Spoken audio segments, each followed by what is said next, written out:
Hey y'all, welcome and welcome back to my channel, Tally TV. It's your girl Tally, and welcome to another video. This video is going to be different, a lot different.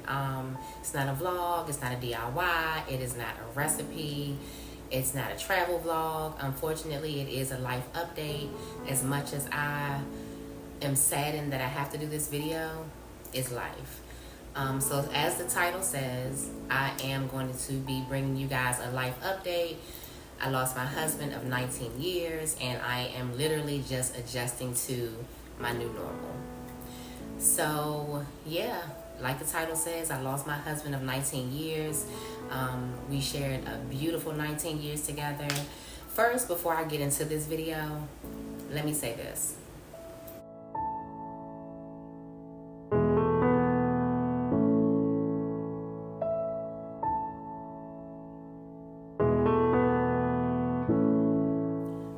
Wanted to insert that because, you know, little trigger warning, just because I don't want to trigger anyone's emotional space, and not that I'm going to be speaking about anything too much in detail, but just sometimes hearing about someone else's grief when you're trying to process yours can be too much. So I did want to put that little warning out there just in case this is not the video for you.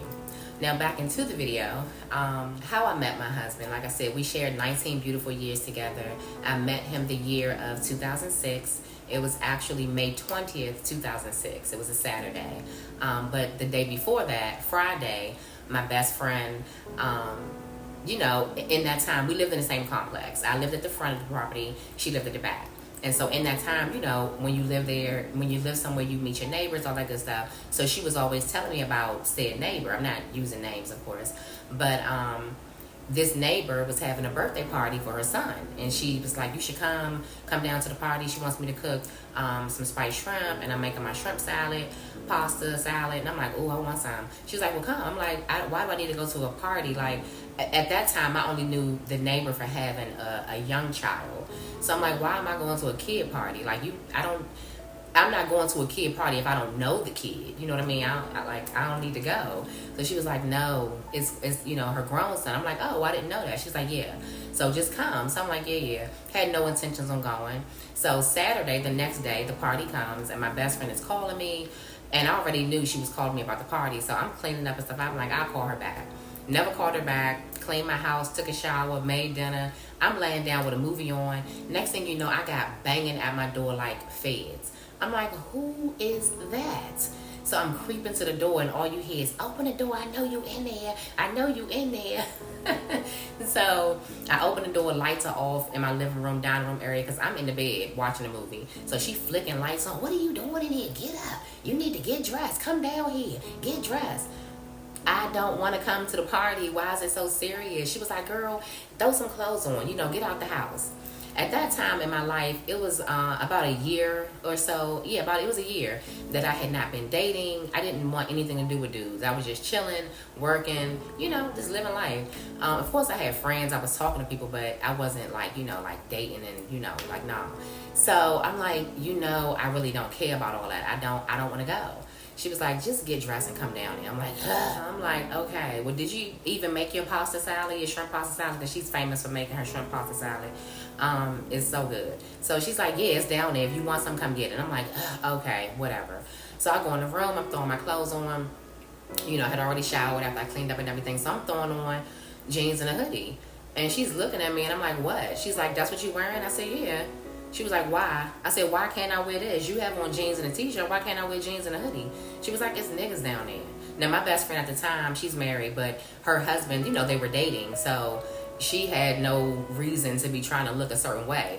She was just there for her neighbor. Again, I didn't care about who was down there. I said, this is what I'm wearing. Are we going or not? She was like, you get on my nerves, da, da, da, da. So as we're walking down there, because again, we live in the same property. I'm at the front, she's at the back. So as we're walking down there, I see like boatloads of cars and, you know, dudes everywhere. So I'm like, oh. She was like, yeah. I'm like, okay, well, whatever. I'm here now. It is what it is. So we go in. She introduces me to her neighbor because I had never met her neighbor. Just heard about her. And she's, I guess, heard of me. So went in, introduced me to her neighbor. And the neighbor introduced me to the birthday boy, which is her son. and her son, you know, is my husband's one of his best friends. Anyway, that's why he was there at the party. So I'm instantly fixing my plate because that's what I'm there for. Okay, I went to get my shrimp, pasta salad, and some spiced shrimp. That's all I really wanted. From my best friend that cooked it. So, because you know how you don't really know. I know now that, you know, neighbor is cool, but, you know, at that time, I'm like, I'm just trying to get the food I came for. So, I sat on the couch and I talked to my neighbor with my plate. Talked to my best friend with my plate, ate my shrimp salad. I'm eating my spiced shrimp. I go wash my hands. As I'm coming back from washing my hands from the spiced shrimp and stuff, I sat down. As soon as I looked up, I saw my husband and he saw me. And when I tell you, it was like time stop. Like, that's not an exaggeration. You know how they say in the movies, it literally felt like that. Like, my best friend was talking to me. I didn't hear nothing. I just saw a mouth moving. I just was looking at this beautiful creation of a man. Who is that? Who are you? Where did you come from? I didn't see you before I was in this kitchen. Who are you? And he had the same look. So I'm like, ooh, let me stop staring at this man. So I look away, I look back, he's looking at me. Within like 5 minutes, he comes over and he's like, how you doing? You know, can I talk to you? And can I talk to you outside for a minute? I'm like, in my mind, I'm like, hell yeah. So I'm like, sure, you know, playing it cool. We go out in the hallway and we're talking for about 20 minutes or so. You know, just the normal, how you doing, what's your name, you single, that type of thing. And then he's like, you want to take it back in? You know, you want to sit down? So I'm like, yeah, we can go back. So we go back in and we sat on the couch. Let me just say, we got there, you know how in the summertime, the sun doesn't go down until like 8 something, 9 o'clock. I think we got there like 7 o'clock or so, right? And like I said, introduced me to the lady, introduced me to the birthday boy. I fixed my plate, we're eating. So I would say within the hour is when I met my husband. And we went out and talked, like I said, for about 20 minutes, came back in. So let's say about 8:30. We were sitting on the couch because the sun was just starting to go down. I remember the day like it was yesterday. I mean, who doesn't remember the day they met the love of their life, okay? So the sun was just starting to set, and we were sat on that couch, y'all. I'm going to say from about 8:30 for 5 hours. Was it 5 hours? We didn't get up till 2 a.m. 6 hours. Almost 6 hours, y'all. We sat on that couch and talked the whole night. He went and got me a drink, and we just talked the whole night. His friends was clowning him like, yo, you know, like, we over here. You forget about us? My best friend was like, well, for somebody who didn't want to come to a party, what are we doing? She's like, well, I'm about to go, you know. And we left right after her. So she grilled my husband like, look, who are you? What's your name? Where you live at? Which car is yours? That's my girl. Take care of her. You know, that type of thing. So that's always been a little laughing joke with us, because he's always be like, man, shorty don't play about you. And get you some friends who don't play about you. And likewise. So anyway, yeah. So from that day, y'all, May 20th, Saturday, May 20th, 2006, when I met my husband, we spent every day together. Like, literally, every day. Life with my husband, as I started to say in my previous clip, we literally spent every waking morning, every sleeping night together from the time we met. And I'm not exaggerating. So let's just do the math. Hold on, let's just do the math here, because I never even really the magnitude of it until I said it out loud. Sorry, I was reading a text message. Okay, 365 days in a year, right? Times 19 years equals 6,935 days minus 2. So that's 609,033 days that we spent together. Like, no lie. Those 2 days that I subtracted from the 6,935 was when my family, my grandmother's best friend, one of her best friends had passed away, who was like an aunt to everybody. So we traveled to North Carolina, and that was in the first year that we met. So it was just myself, my mom, my husband, my grandma. And so myself, my mom, my aunt, and my grandmother. So we went and took a road trip to North Carolina, and he stayed home. But those are literally the only 2 days that we didn't spend together, like, literally. And I'm sorry if you hear like noise in the background. I have my little humidifier thing going, and I just realized it's kind of loud. But anyway, yeah, so life was beautiful. Like, when we first met, we felt like, and a lot of people, our family and friends, really felt like we were destined and ordained to be together, because it was really just like a lot of coincidences. Like we were always in the same areas growing up. Never ran into each other. Teenage life, it was a lot of like, he knew people I knew. So we met, we're dating, we're talking. I work, normal 9 to 5. He worked evenings. And so when we first met, he was just determined to always take me to work, give me a ride to work, give me, because I didn't have a car. I had a license, well, barely. I'll get into that. But I didn't have a car at the time. And so he's like, well, I'm not letting you, get on the bus or the train. I'm like, I'm good. Like, the bus is literally right here outside of my building, and it's a one-stop shop. I'm straight. He's like, no, I'm taking you to work. And I'm picking you up. I'm like, how? You literally have like 30 minutes by the time you get me home to get to work, and you work like an hour away. He was like, it'll work out. Okay, cool. So, he was always at my place, or I was at his place, and come to find out, his place where he was living, him and his roommate, was literally the high rise across the street from where I was. And me and my best friend had been there. I had been there like 2 months longer than her, but it had been almost a year for us. Almost. It was like, I don't even know. It was almost a year, though, that we had been there. And so, yeah, I had never ran into him until the party. So, I mean, God's timing is perfect because, obviously, we were always around each other growing up as children, teenagers, adolescents, and then, adults. And never ran into each other until we were supposed to, obviously. So, yeah, one day he was taking me to work. And I'm just going to tell you this story because it just goes to show, like, my husband always had my back. From the time he met me, he just took care of me. And I don't just mean financially. I mean, he saw me, mentally, emotionally, financially, physically. He took care of me in every aspect, every area. And I could not be more thankful. So when we first met, like I said, we talked for about 6 months, dated for about 6 months before he moved in. And at this time, he wasn't moved. He did not live with me yet. So he was taking me to work. It's like, let me ask you a question. And I'm like, oh goodness, what? Because, we still learning each other again. At this time, he hasn't moved in yet. We're just like really feeling each other, really tight every day around each other, And so he's like, let me just ask you something. I'm like, what? He was like, not to get in your business, but if we're going to do this, then like, you are my business. And I'm like, okay. Like, I like how that sounds. But I'm like, okay, what's up? He was like, why you don't have a car? And I was like, he's like, you got a license though, right? I was like, yeah. I was like, but I mean, I messed up and I owe a lot of tickets, on my license. So they suspended my license and I didn't know until like 2 months ago when I went to renew my license. So he's like, tickets? And I was like, yeah. He's like, on what car? You had a car? And I had to tell the story. No, young, dumb me, first boyfriend, let him get a car in my name. He racked up a rack of tickets, of course, when we broke up. I had no clue, no contact with the man. And so I found out when it was time to renew my license.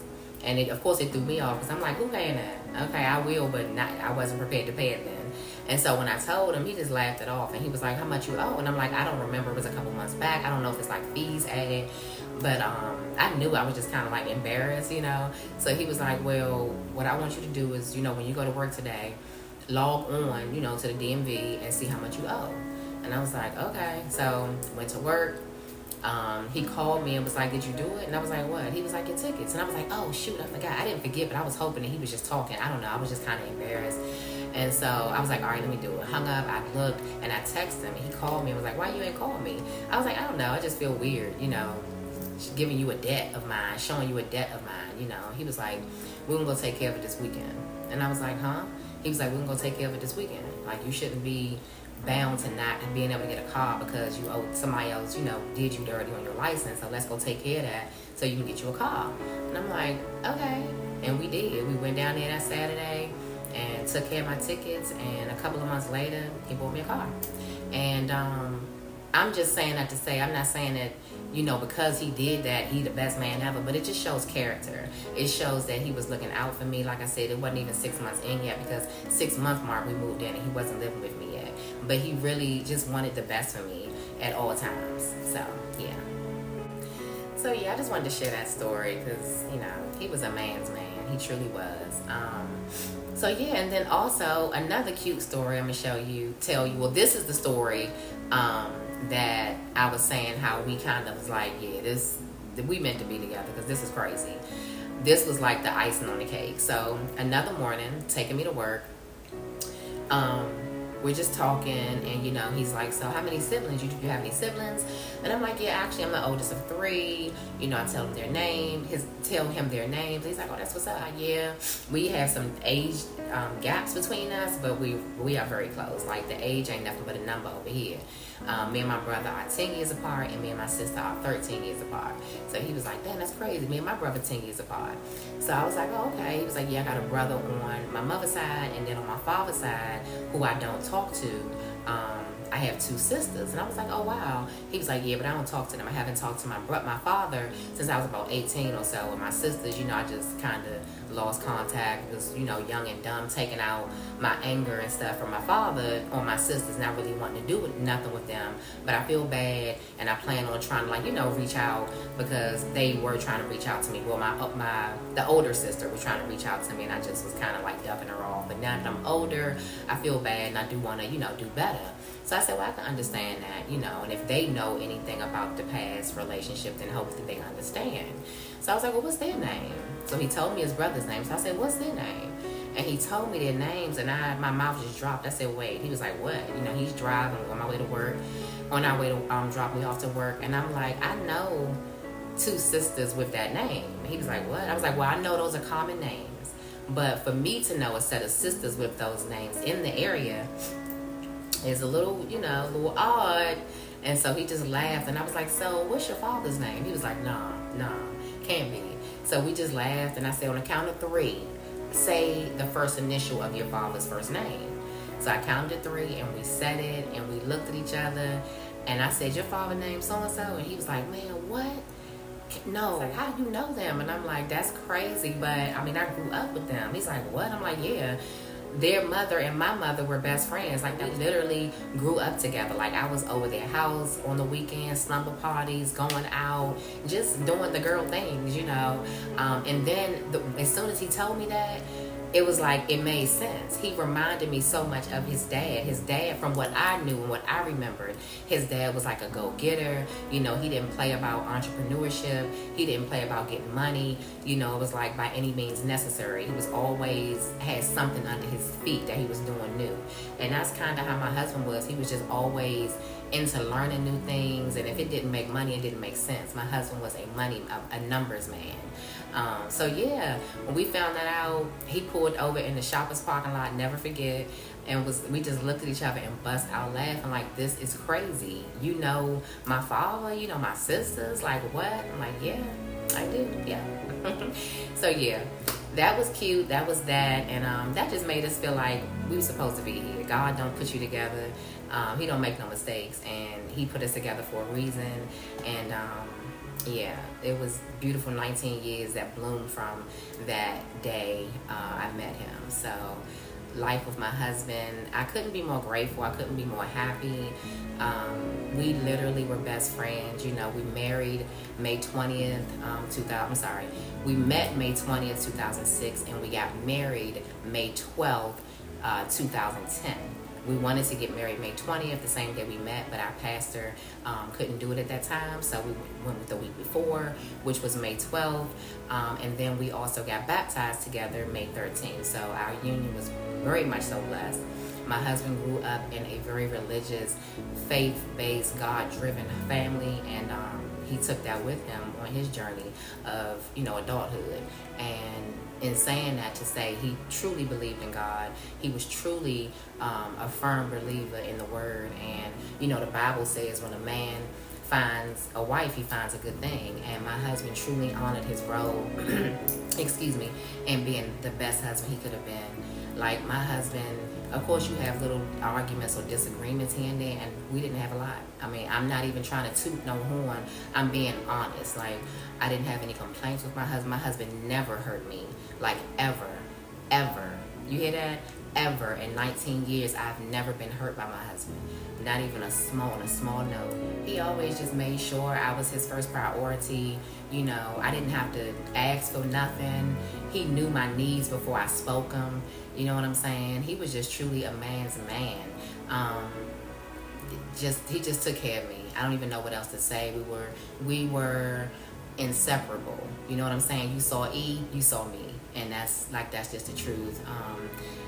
So to know that he's gone, it's hard, but I just really dig deep into what I was blessed with. Like I said, I'm a firm believer that you don't find true love often. Um, if you find it once, you are blessed, and if it comes around again, then you are just lucky. That's just my opinion. Um, and when I say true love, I mean true love, unconditional love. You know, like I said, I don't know what it's like to deal with any of that crap that we women have to deal with. You know, cheating, abuse. No, ma'am, not over here. Never had to deal with it. I don't even know what it's like. That's just not something that I would accept. But my husband was not a man that would even put me through that, is what I'm trying to say.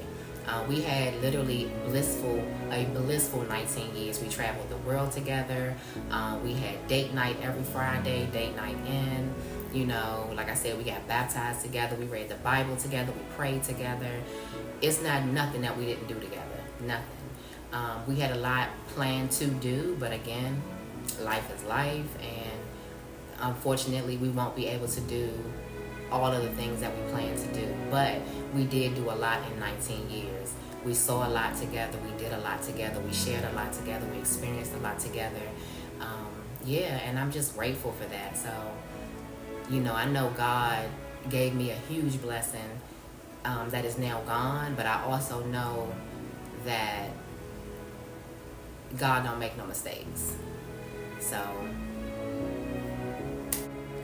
yeah, in this healing process, I'm grieving, but I'm really healing.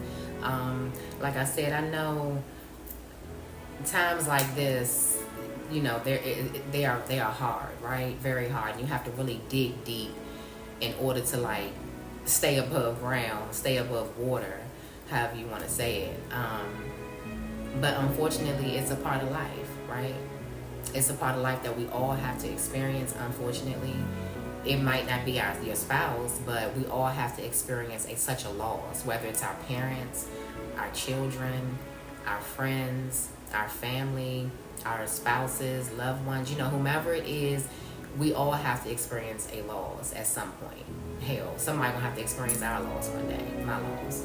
You know, and so that's why life is so worth living, because tomorrow is not promised. Hell, the next minute is not promised. So, you know, like I said, in life, you have good, you have bad, you have ups, you have downs, you have a start, you have an end. And that between time is what matters. And so that when it ends, you aren't so heavily grieved. You can know that it's a part of life, number one. God blessed you with such a gift, such a love, it's such a blessing, right? And number three, because it's a part of life, it was just my turn to experience it, right? I was just next in line. I wish I could have skipped that line, but I couldn't.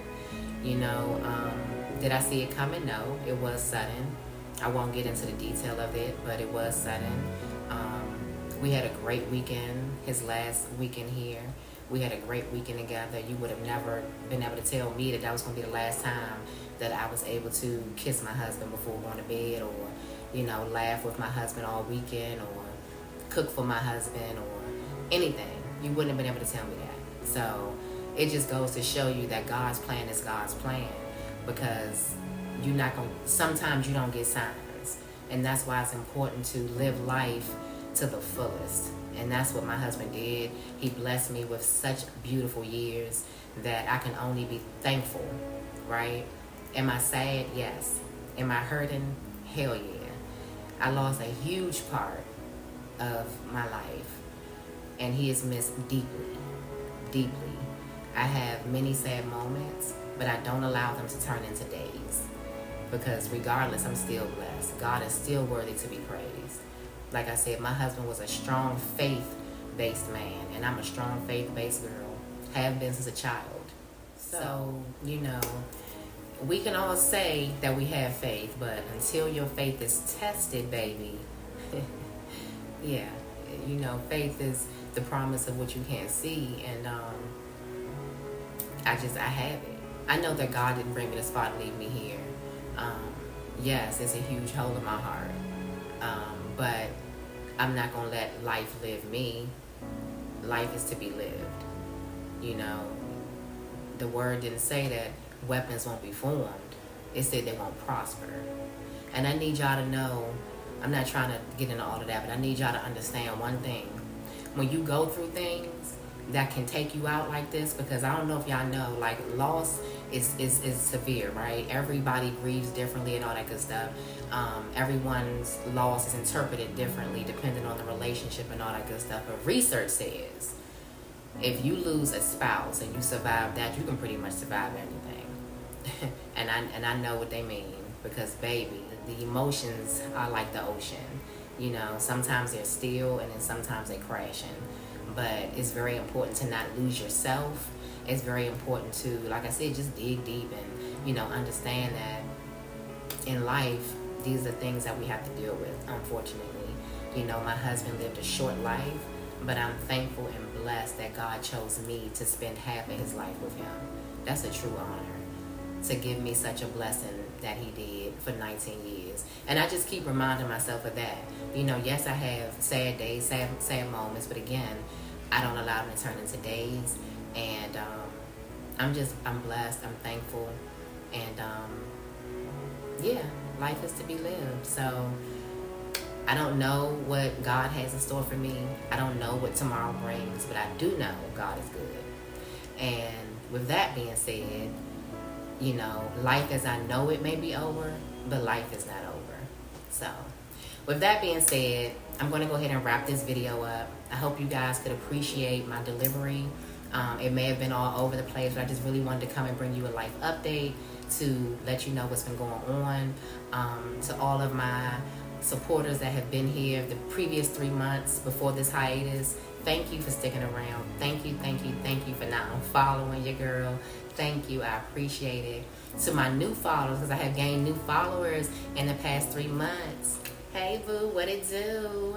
I appreciate y'all for following. I hope you all like this video. I mean, not that it was a fun video, but I hope you could appreciate the video, my honesty, the dedication to my husband, just letting you guys know my life update and how I am now adjusting to my new normal. I hope you guys stay tuned also, because I'm going to include some pictures of my husband and myself throughout the years, and I'm going to also share the tribute that I wrote for my husband at his service. So yeah, I hope you guys stick around. If you haven't subscribed yet, please do so. We have more content coming. We're getting back to the basics, more DIYs, more vlogging, more recipes, more travel vlogs. So yeah, stick around on this new journey with me. I appreciate you guys for watching. If you made it to the end of this video, leave some blue butterflies and we're going to chat it up in the comments. Until next time, bye.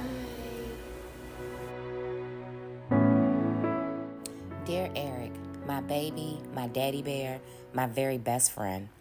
You made my heart smile daily. In 19 years, there wasn't ever a time your love was questioned. Your loyalty was visible, your respect was heard, and your love was definitely felt. You went above and beyond to express your love daily, and that will truly be missed. You provided such a safe and comforting space that created such an irreplaceable bond. We talk in the morning on my way to work, my lunch break, and then on my way home. But it never got old. I'll miss your voice, baby, but I'll forever hear you and keep you near my heart. Our talks will be cherished, and my promises will be kept. We traveled to many places: Bahamas, Miami, LA, Jamaica, Aruba, Bonaire, Amsterdam, Belize, Portugal, to name a few. But my favorite place was wherever you were. You'd always ask me, baby, where you want to go next? And I'd always say, you know it don't matter as long as we together. With the biggest smile, you say indeed. I'm going to miss cooking for you, watching you devour the food, and yes, I now admit I'd wait for the compliment. Thank you for making every birthday memorable since my 27th birthday. You never fell short of your acts of love, from handwritten letters that I'll forever keep, flower deliveries at work and home, surprise gifts, mainly clothes and shoes because that was your thing, all the date nights, long talks, our special Friday date night in, all the many trips and experiences you gave me, and most importantly, your love and loyalty. Thank you, baby. This new normal is hard. I'm at the crossroads of a painful ending and unknown beginnings. While I don't know what God has prepared for me, I know God is good. While the pain is evident, I can only continue to petition to God for his strength and mercy, which is a must because God can't comfort what I don't confront. I'll push through the pain because I understand I have a purpose. Eric would always say when I get discouraged about new things, babe, you gotta pivot for progress. This is a pivotal push, the biggest push I've ever had to commit to, but I understand my testimony won't come if I don't go through the test. I don't know why, but I know God is good. I don't know what's next, but I know God is good. I know life has changed as I know it, but again, I know God is good. Baby, I will miss every ounce of you, your voice, your skin, your boldness, your willingness to stand alone and not go with the crowd, the ability to show the world a small piece of you, but yet open every crevice for me. You taught me a lot and I'll cherish it all. Please continue watching over me, guiding me, and protecting me. I'll be sure to keep the Niner train going forever. Bang, bang, Niner gang. Forever in my heart and forever your wife. I love you. May you rest in peace.